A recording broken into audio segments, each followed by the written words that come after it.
Muy buenas tardes, estimados estudiantes de la asignatura de Investigación Operativa 2. Debo recordarles que estamos estudiando la teoría de juegos y hemos pasado varias clases ya aprendiendo sobre el particular. Pero habíamos estado estudiando los juegos bipersonales de suma cero. De todos modos, en el enfoque entre ese tipo de juegos y los que vamos a ver hoy, igualmente existe el mismo vínculo entre dos jugadores. Es muy probable que existan mayores aplicaciones, ¿no? Pero la verdad es que no he accedido a esa información. Hoy vamos a ver los juegos vistos desde otro punto de vista, es decir, la ganancia que pueden tener los dos jugadores. La característica del juego bipersonal de suma cero es que la matriz de pagos se forma en función de lo que podría ganar el jugador 1. Y lo que pierde el jugador 2 es exactamente lo que pierde, lo que gana el jugador 1. Por eso se dice de juegos bipersonales de suma cero.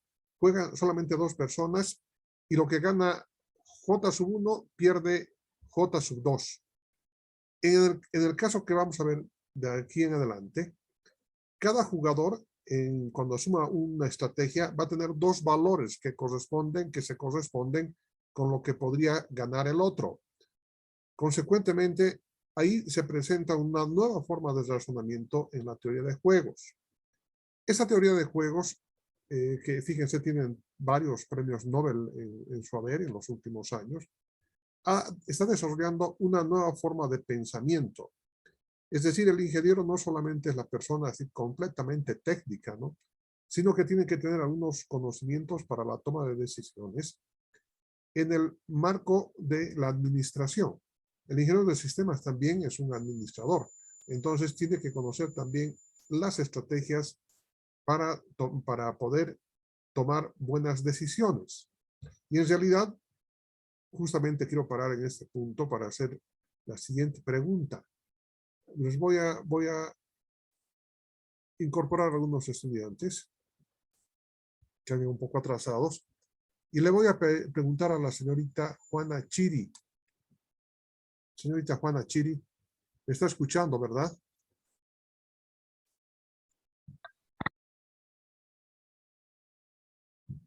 Señorita Juana Chiri, aló, se desapareció de la pantalla. Miren qué barbaridad.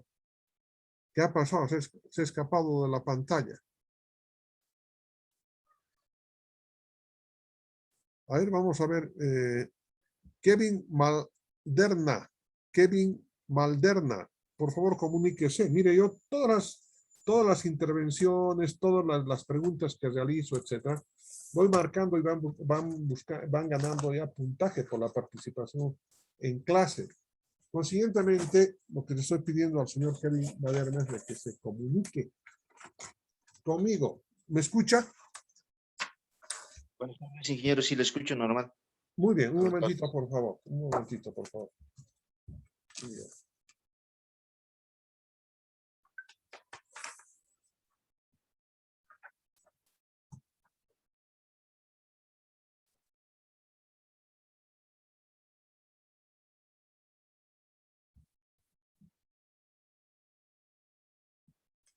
Ya, ahora sí. Una pregunta muy elemental, muy simple y también que va dirigido al corazón de todos ustedes. Señor Malderna, ¿por qué el ingeniero de sistemas debe estudiar investigación operativa? Mire, una pregunta tan simple, pero me imagino que todos se han debido formular a sí mismos, ¿verdad? Y la pregunta es la que estoy formulando a Kevin para todos y cada uno de los estudiantes que en este momento han prestado atención a la pregunta que voy a lanzar y quiero a partir de ahí hacer algunas interpretaciones importantes para que ustedes se den cuenta de la magnitud de los temas que estamos estudiando. Muy bien, le escuchamos a Kevin.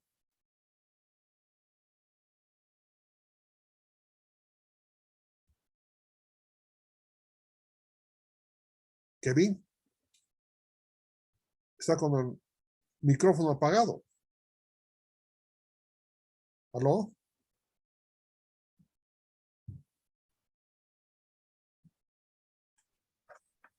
Sí, sí, ingeniero, lo escucho. Kevin, ¿me escuchas? Sí, sí, le estoy escuchando normal. Bueno, sí. Y ahora quiero que de una manera un poquito más fuerte indiques cuál la razón para que el ingeniero de sistemas estudie investigación operativa. Bueno, según a lo que hemos avanzado, más que todo es principal a las, bueno, a realizar, ¿no? Operaciones, en este caso, en modelos matemáticos, ¿no? Aplicables. Eh, no, para un método científico, esa sería mi respuesta. Muy bien, bueno, de todos modos, tomamos tu respuesta, tampoco no está tan mala. Vamos a tratar de complementar con la que dice Cecilio Poma Muñoz. ¿Sí? ¿Me está escuchando Cecilio Poma Muñoz? La misma pregunta, ¿por qué razón el ingeniero de sistemas debe conocer investigación operativa?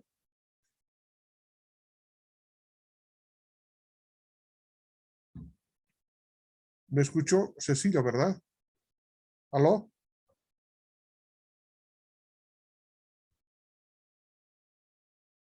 Ah, ya, está ahí, está comunicándose. Parece que no tiene micrófono o algo así. Entonces, Cecilio, indíquenos. Ah, qué problema. Pero de todos modos, vaya preparando su respuesta y me envía por este medio. Que mire que es una maravilla de la comunicación. Vaya preparando mientras pregunto a otro de sus compañeros. Dora Condori. Ahí está la señorita Dora Condori. Por favor, señorita, respóndanos por qué razón el ingeniero de sistemas debe estudiar investigación operativa. Buenas tardes, ingeniero. Bueno, con respecto a esa pregunta, la materia nos permite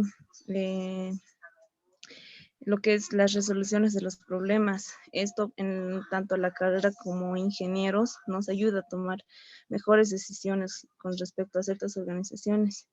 Y también esto también nos influye a la agilidad de nuestra lógica, ya sea en tanto las matemáticas o las simulaciones, en todo el ámbito que está dentro de nuestra carrera, obviamente. Y en esto implica mucho lo que es las investigaciones operativas.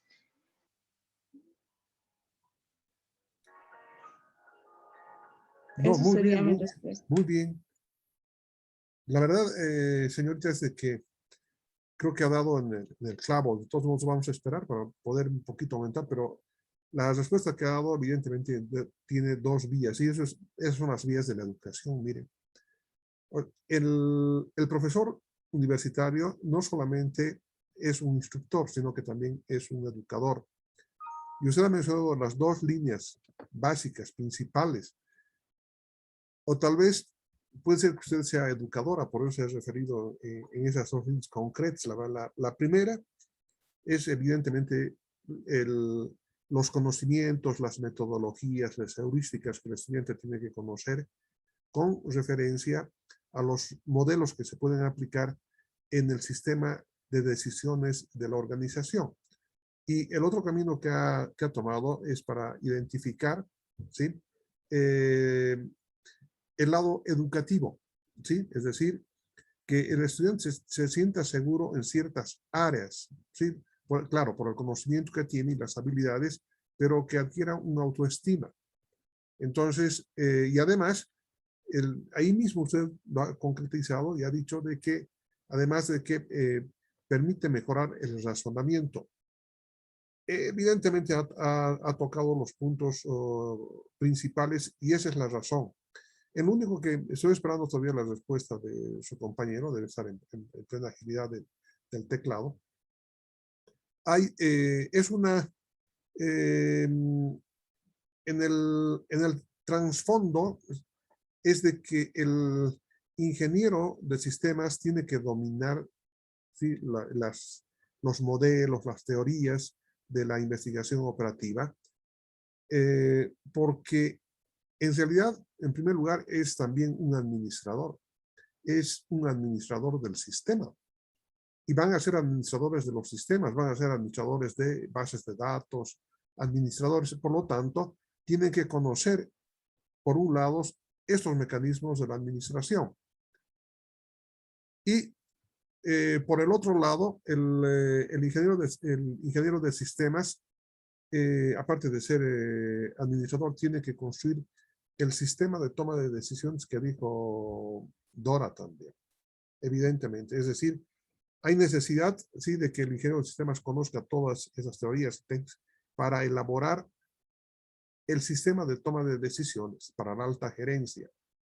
Entonces, estos elementos que ustedes están aprendiendo es para estructurar, me dejo entender, ¿verdad? Para estructurar el sistema de toma de decisiones,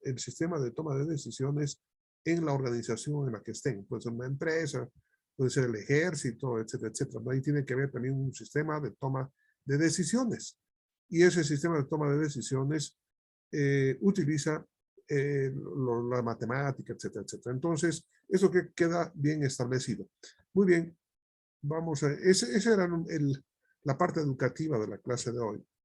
Donde pasó acá el joven, pasó sus conceptos y se ha vuelto a desaparecer. Puede enviar nuevamente al chat. Ahí está el chat. A ver, aquí está. Dice, aquí está. Esto es lo que dice nuestro amigo Cecilio Poma Muñoz. En primer lugar, a ver, vamos a ver. A la señorita le vamos a dar hoy una nota de 2. Sí, ya sabe por qué. Aquí está. Dora Conori, 2. Buena intervención. Veremos qué dice Cecilio. A ver, Cecilio dice. A ver, aquí está Cecilio. Dice. La materia de investigación operativa es una materia analítica que nos ayudará a tomar mejores decisiones. Entonces, de esta manera, al ingeniero de sistemas le ayudará a ser más analítico en la toma de decisiones. Sí, es también está incorporando a la parte cognitiva, evidentemente. Y bueno, Cecilio, ¿dónde está Cecilio? Cecilio,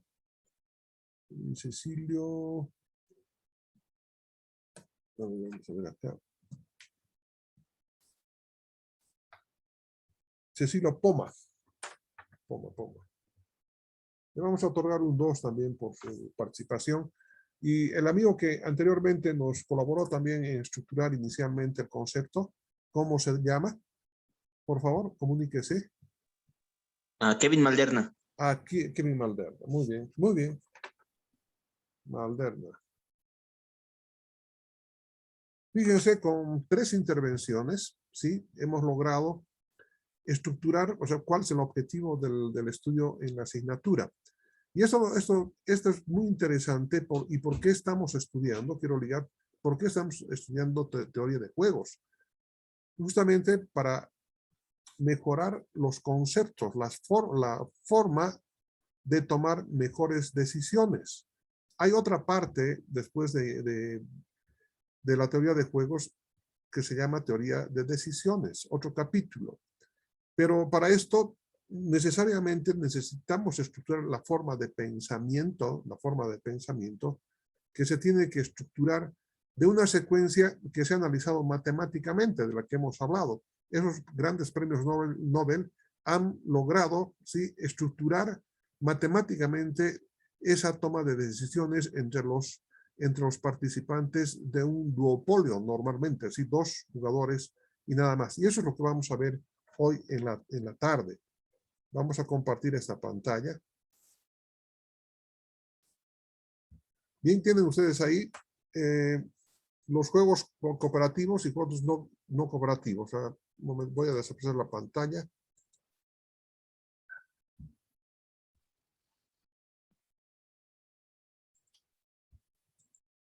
Ya, y vean ahí, juegos cooperativos y juegos no cooperativos. Entonces, esta es una forma, ¿sí?, de clasificar a los juegos también, en cooperativos y no cooperativos. Fíjense la diferencia entre juego cooperativo y no cooperativo o competitivo, que van a ser los 2 niveles de juegos, ¿sí?, los 2 grandes grupos de juegos en los que estamos clasificando. ¿Cuál es la diferencia? En este juego cooperativo, los jugadores disponen de mecanismos que permiten tomar acuerdos vinculantes ante el juego. Esto ocurre en cuando existe un oligopolio y si se enfrentan en una guerra, entonces ambos van a salir perdiendo. Entonces, para evitar esa guerra y que ambos salgan perdiendo, toman acuerdos, se dividen el mercado y se imponen ciertas restricciones para impedir el crecimiento de una empresa. Aquí quiero dar un ejemplo. Si ustedes se acuerdan, hace unos años atrás, sí, no deben ser muchos, deben ser unos 7, 8 años atrás, tal vez un poco menos, la cerveza Cordillera, que la elaboran en el Perú, empezó a ganar mercado acá en La Paz y en toda Bolivia, por encima de la paceña. Entonces la paceña decidió ir a atacar Arequipa en el Perú y llevó también buena cantidad de cerveza porque es apetecida, porque es muy buena. Y empezaron a ejecutar una serie, ¿sí?, de estrategias para ganar más mercado. Pero en vez de ganar más mercado, iban perdiendo los mercados y les costaba demasiado la publicidad, la comercialización. Entonces llegaron a un acuerdo, sí, se han repartido el mercado. De hecho, yo no quiero invadir tu mercado, pero me das un 10%, yo también te concedo un 2% y estas áreas, y han definido sus precios para mantener un equilibrio. Entonces ellos han jugado este juego cooperativo que responde a la siguiente forma de razonamiento. Dice, los jugadores disponen de mecanismos que permiten tomar acuerdos vinculantes antes del juego. Es decir, los jugadores pueden cooperar formando coaliciones, como en el caso que les he explicado de jugadores, con el fin de obtener mayores beneficios. Exactamente es la idea. Y complementamos con las siguientes frases. La idea central es el reparto de beneficios de los jugadores que forman la coalición. Es lo que se han hecho las dos cervecerías. Se han repartido el mercado y han dicho, es mi inversión, hasta aquí puedo llegar, hasta aquí me conviene llegar y no me meto en lo tuyo y tú tampoco en lo mío, y han llegado a formar un equilibrio, ¿no? Una cooperación, un acuerdo. La teoría de juegos cooperativos analiza la importancia o influencia que ha tenido cada jugador en la obtención del beneficio para proponer un reparto de beneficios adecuado. Miren, entonces, hay ciertas leyes, atención por favor, con respecto a este juego cooperativo, sobre todo en los Estados Unidos, que exactamente no permiten que se realice aquello, porque se supone que en el mercado capitalista es de libre mercado y de libre competencia. Entonces, el Estado que regula esta actividad brinda su mercado, su gente. La gente es el Estado, ¿verdad? Y ahí compiten las empresas. Pero tienen que competir, sí, estas empresas de manera igualitaria para todos. Me dejo entender, ¿verdad? Bien, pero sí ocurre de que algunas veces estas empresas se asocian y empiezan, sí, a crear distorsiones en el mercado y ellos empiezan a, por supuesto, enriquecerse más. Entonces, este tipo de infracciones está penada por la ley de los Estados Unidos con cárcel inclusive. Entonces, fíjense, pero es una forma, ¿sí?, de llevar adelante ese juego cooperativo. Y en el juego no cooperativo o competitivo, sí, que hemos estado viendo, en los que corresponden la primera forma de expresión de la teoría de juegos bipersonales de suma cero de John von Neumann y Oscar Morgenstern, sí, es exactamente, aquí también puede entrar en esa parte, porque son situaciones competitivas. El juego es una situación competitiva, evidentemente, ¿no? Y además que no es cooperativo, porque lo que gana uno, sí, pierde el otro, ¿ya? Dice, no permite negociar e imponer un contrato vinculante. Cada jugador busca su máximo beneficio. No se permite ningún tipo de acuerdo previo entre jugadores. La teoría de juegos no cooperativos estudia las múltiples estrategias que pueden emplear cada uno de los jugadores, dependiendo de las diferentes estrategias que se asuman. Existe una función de pagos asociada a cada jugador. A diferencia de los juegos bipersonales de suma cero que están en función de un solo jugador, aquí aparece de que la matriz de pagos, sí, aparecen dos números, uno en función del jugador 1 y otro en función del jugador 2, que tendrían que dar el mayor beneficio que se obtiene en el juego que se está vinculando. Quiero mostrarles un ejemplo de este tipo para que se amenice un poquito.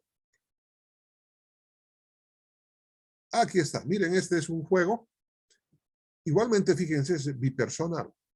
Y solamente este tipo de juegos nomás vamos a analizar. No tengo conocimiento y no, la verdad, la bibliografía es muy difícil, ¿no? Hasta por acá nomás llegaron y normalmente es 2x2. Sé que están analizando los matemáticos para N jugadores, ¿sí? En 3 dimensiones, ¿no? Algo así. Yo me imagino que ya en 3 dimensiones ya debe estar hecho, pero para N dimensiones están utilizando justamente los mecanismos. Y ese es el resultado del último premio Nobel, ¿no? Con Roth. Aquí, fíjense, a diferencia de los anteriores juegos, que quiero que vean esto, por favor, voy a aumentar, no sé si puedo aumentar, si puedo aumentar el tamaño. Aquí voy a aumentar el tamaño para que ustedes puedan ver con un poco más de nitidez lo que quiero mostrarles. Ahí está. Ahí está. Un poquito más. Un poquito más. Ahí está. Muy bien. Ahora presten atención. ¿Sí? Ahí está la nueva matriz, que es un poco rarita, ¿no? Porque en los juegos bipersonales aparecía simplemente un número acá. Un número. Entonces, en este caso, en este juego, este ejemplo, el jugador 1 tiene 4 estrategias. F1, F2, F3, F4. Y el jugador 2 tiene también 4 estrategias. ¿De acuerdo? Muy bien. No siempre la matriz tiene que ser cuadrada, por si acaso. ¿Sí? No siempre puede ser cuadrada. Pero ahora, cada uno de estos pagos de la matriz de pagos, porque lo que estamos analizando, tiene 2 números. El primer número corresponde al jugador 1 y el segundo corresponde al jugador 2. Si estos fueran beneficios en un juego, por decir es por 10 elevado a la 6, para que todos sean millones de dólares, para que ustedes se den cuenta, ¿de acuerdo? Entonces simplemente es por 10 a la 6, a la 6. Entonces, si el jugador 1, ¿sí?, toma la estrategia 1, entonces, y el jugador 2 toma la estrategia C1, entonces el jugador 1 puede ganar 7 millones de dólares, ¿de acuerdo? Y si el jugador 1 asume la estrategia 1 y el jugador 2 asume la estrategia 1, entonces la utilidad para el jugador 2 es 0. Fíjense, ya estamos hablando de beneficio para ambos jugadores, ¿sí? Para ambos jugadores. Ha cambiado el concepto. Voy a tomar otro valorcito más, ese de acá, ¿de acuerdo? Este recuadrito de acá. Bien. Este valor, estos 2 valores que están acá, tienen el siguiente significado. El primer número, 10, ¿sí?, es lo que va a ganar el jugador 1, dado que él asume la estrategia F2 y el jugador asume la estrategia C2, gana 10. Pero, ¿sí?, desde el punto de vista del jugador 2, si el jugador 1 ha jugado o jugaría, porque estamos en el campo de las probabilidades, jugaría F2 y el jugador 2 que se está analizando asumiera la estrategia C2, entonces no gana nada, 0. Entonces, esta es la nueva forma, ¿sí?, de hacer las interpretaciones de los juegos para que me vayan comprendiendo la primera parte, que es teórica. Aquí está.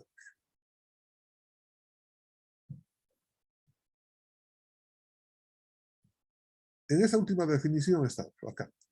Dice, un juego no cooperativo o competitivo no permite negociar e imponer un contrato vinculante. Cada jugador busca su máximo beneficio. Por eso que hay dos números, ¿sí?, en cada una de las casillas. No se permite ningún tipo de acuerdo previo entre jugadores, porque esa es la otra categoría que hemos visto anteriormente, es el juego cooperativo, lo contrario, ¿verdad?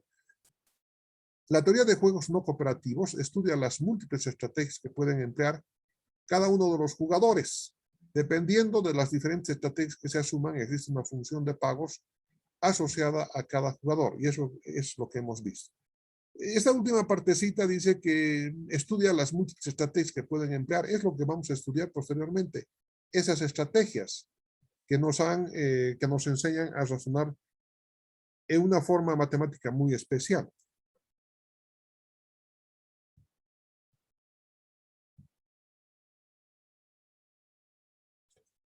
Los juegos no cooperativos, ¿sí?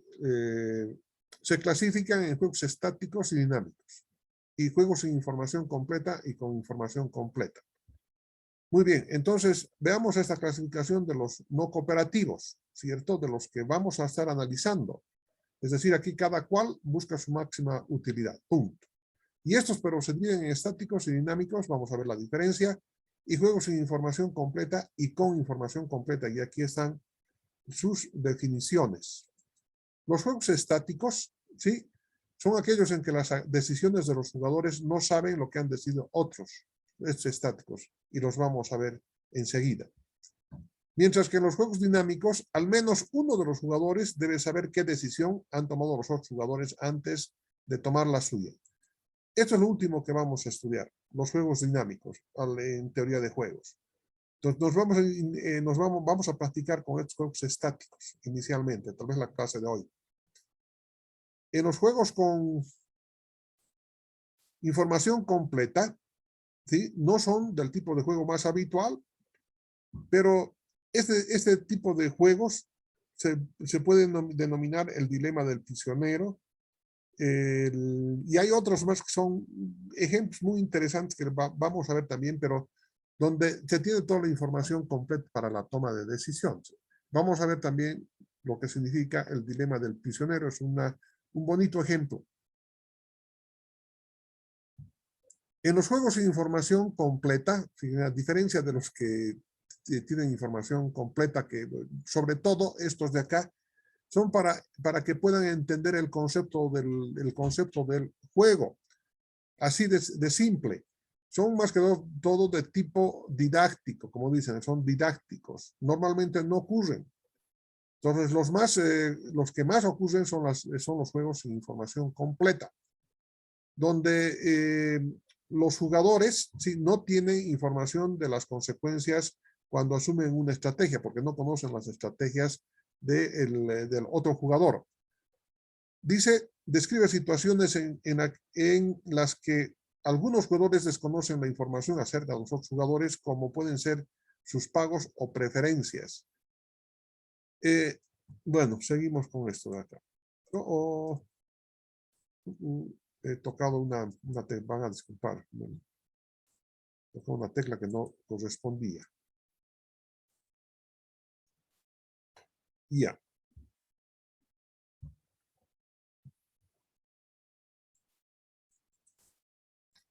Aquí uno o más jugadores pueden desconocer la información, pero es lo que más ocurre.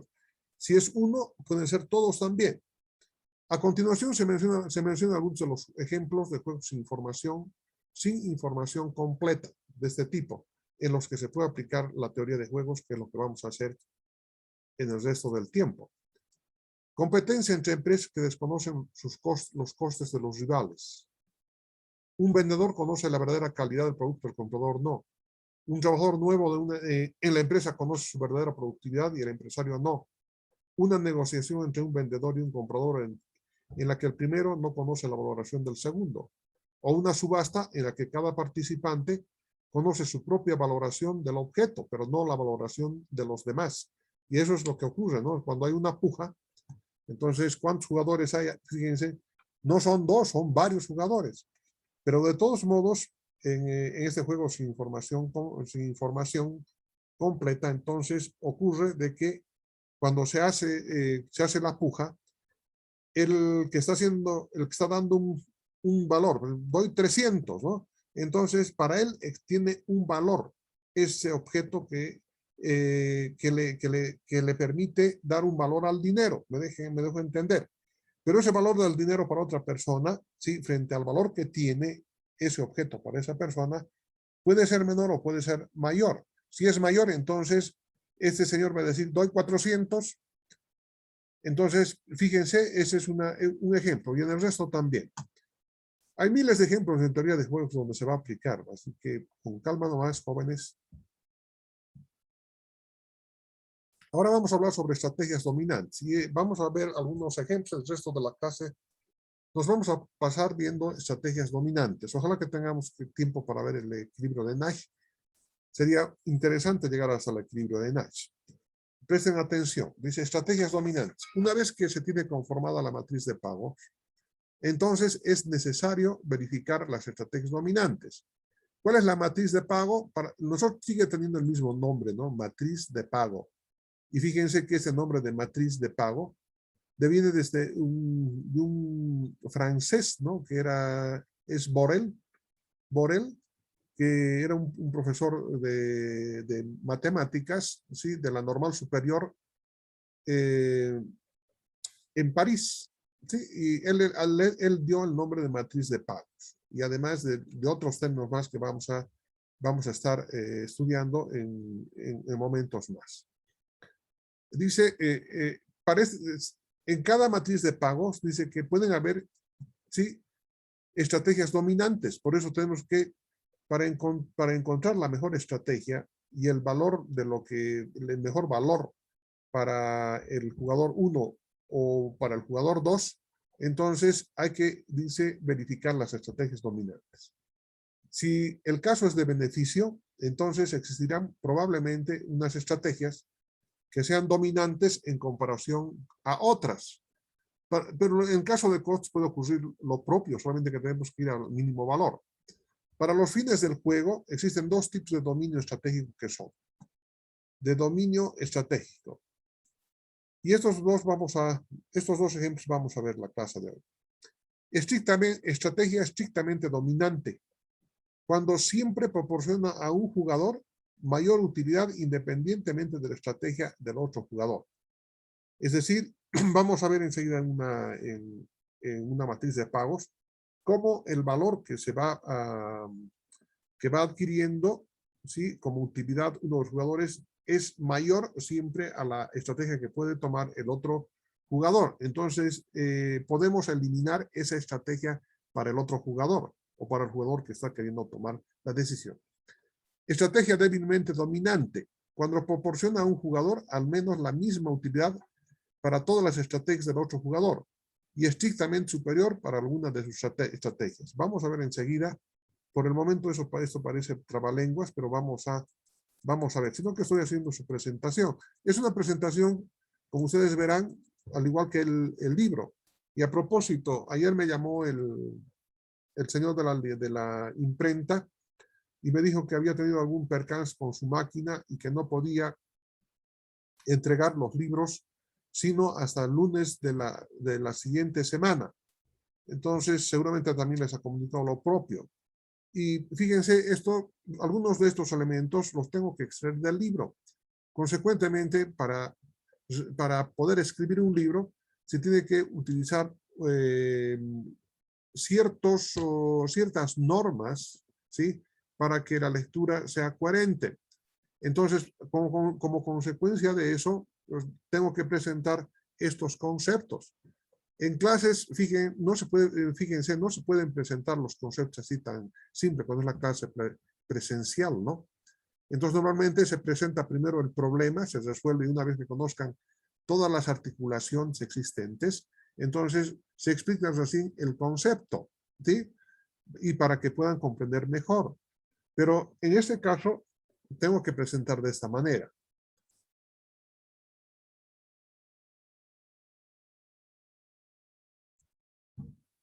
Vamos a hacer una presentación de los juegos estáticos. En un juego estratégico estático o juego simultáneo, cada jugador ejecuta una acción sin conocer la alternativa elegida por los demás jugadores. Habíamos quedado en esto también, líneas arriba. Y a continuación se mencionan algunos de los elementos del juego simultáneo, de los que hemos visto en esa matriz de pagos. Entonces, el conjunto de jugadores puede ser 1, 2, 3, hasta n. Bueno, fíjense, esto puede ser el conjunto de jugadores, pero nosotros llegamos hasta el 2, nomás en su apreciación en esta parte de la asignatura. ¿De acuerdo? por favor, en el 1 y 2 el número de jugadores. Pero por supuesto que se puede analizar para n jugadores. El conjunto de estrategias posibles S sub i se va a denominar S sub i para cada jugador. La función de utilidad, lo que está dentro de la matriz, se va a llamar utilidad esperada sobre cada uno de los perfiles de estrategias. Fíjense, ya nos ha indicado que inclusive ese resultado ahí es la utilidad esperada y puede formularse a través de la teoría de probabilidades o la teoría estadística. Consecuentemente, ¿sí? Esta utilidad va a ser igual a la estrategia que pueda asumir uno de los jugadores, ¿no? Y hacia el resultado, que es para cada jugador sub i, en este caso para 1 o 2, para el 1 o para el 2. No analizamos para mayores, pero el planteamiento matemático tiene que ser n-dimensional. Por lo tanto, una forma normal, y fíjense, la forma normal también viene si ustedes han sido acuciosos en prestar su atención en la asignatura, este nombre también de forma normal también le corresponde a Borel, ¿sí? Al que hemos estado comentando, que es un científico del siglo XIX, ¿no? Pero que ha hecho de fines del siglo XIX, pero sus aportes han sido extraordinariamente buenos. Algunos también le consideran el primer investigador de operaciones. Pero bueno, en fin.